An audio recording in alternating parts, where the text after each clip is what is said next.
je considère, à titre personnel, que les parlementaires n'ont rien à faire dans cette structure. Justement parce que nous exerçons notre pouvoir dans la délégation parlementaire au renseignement. Bien. J'ai défendu cet amendement en commission, il a été battu, je ne l'ai pas déposé. La tâche va être tellement colossale pour la CNCTR que je vois mal comment des parlementaires vont pouvoir y siéger.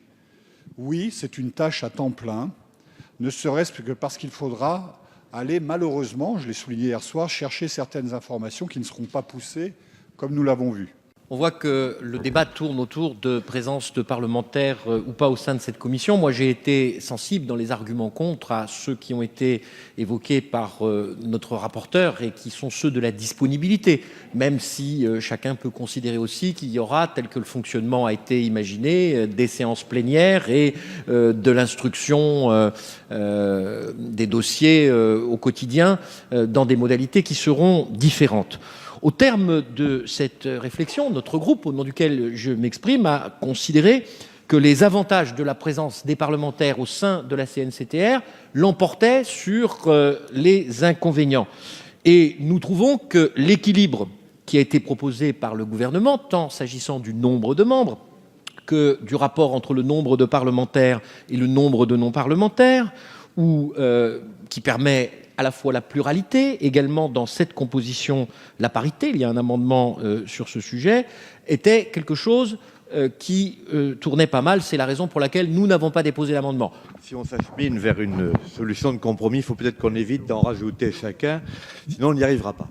Je trouve que l'idée qui consiste effectivement à porter à 3 les parlementaires issus de chacune des 2 assemblées est une bonne idée, parce qu'après tout, elle ne fait que confirmer la volonté du Parlement d'assumer ses responsabilités.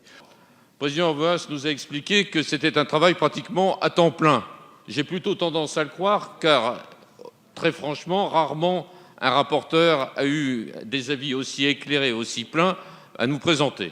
Alors, s'il nous dit que c'est un travail à temps plein, très franchement, mes chers collègues, qui pourrait ici justifier de la possibilité de consacrer plus de 4 heures par semaine pour un tel travail? Personne ayant courage de le dire. Alors à partir de ce moment-là, si on veut que cette commission travaille, soit elle ne sert à rien, soit on veut qu'elle travaille. Si on veut qu'elle travaille, il faut bien évidemment que ça soit la possibilité d'anciens sénateurs et d'anciens députés. Mais enfin, nous sommes quand même sur un sujet où j'entends sur quelques bancs, depuis maintenant de nombreuses journées, un discours qui est « tout cela mérite la plus grande vigilance, la plus grande attention, le plus grand contrôle ». 1. 2, j'entends constamment, souvent les mêmes acteurs, dire « le Parlement n'a pas assez de pouvoir de contrôle, il doit l'exercer, etc. » Et quand on confie au Parlement sur des sujets aussi graves qui justifient du plus grand contrôle, des prérogatives de contrôle, là on nous explique qu'on n'a pas le temps de le faire. Il faut choisir l'argument. Donc moi je suis quand même extrêmement surpris de voir que sur un sujet sur lequel, depuis des jours et des jours, on nous explique que toutes les précautions doivent être prises, ce sur quoi d'ailleurs le gouvernement est tout à fait disponible à avancer, puisque c'est son souhait. C'est pour ça qu'il fait cette loi. On propose que les parlementaires participent. Très bien, puisque c'est notre souhait, c'est le vôtre. Et quand on rentre dans la mise en œuvre opérationnelle de la chose, là, il semble qu'on soit trop occupé pour faire des choses essentielles dont on nous explique qu'elles sont vitales pour la démocratie. Eh bien, ce n'est pas ma conception du Parlement. J'ai beaucoup entendu parler de disponibilité des parlementaires. Alors moi, je trouve ça invraisemblable, parce que pour être membre de la DPR maintenant depuis le début de cette législature, le témoignage de Yves Fromion, les parlementaires sont présents. J'ai rarement vu des collègues absents. Ils sont assidus, ils ont le sens de ces responsabilités et des responsabilités qui sont les leurs. Et je trouve invraisemblable d'entendre ce type de choses ici, dans cet hémicycle. Donc nous vous proposons de passer la CNCTR à 13 membres, d'y nommer donc 3 membres de l'Assemblée nationale, 3 membres du Sénat, 3 membres du Conseil d'État.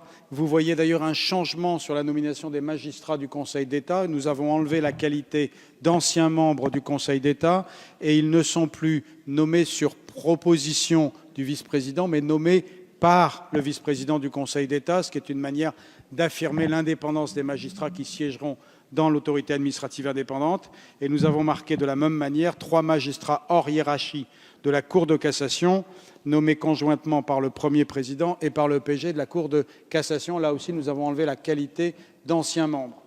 Vous noterez que cet amendement ne tient pas compte de la personnalité qualifiée qui n'était pas rentrée dans le compromis du débat. J'espère néanmoins que nous serons plutôt sur la proposition du membre de l'ARCEP, parce qu'on ne va pas réouvrir le débat sur le nombre de PQ, que chacun soit clair. On reste à 13, donc il n'y aura qu'une personnalité qualifiée. On pourra discuter de qui la nomme, mais le souhait du rapporteur personnel, puisque ce n'est pas une délibération de la commission, est de faire que ce soit un membre de l'ARCEP.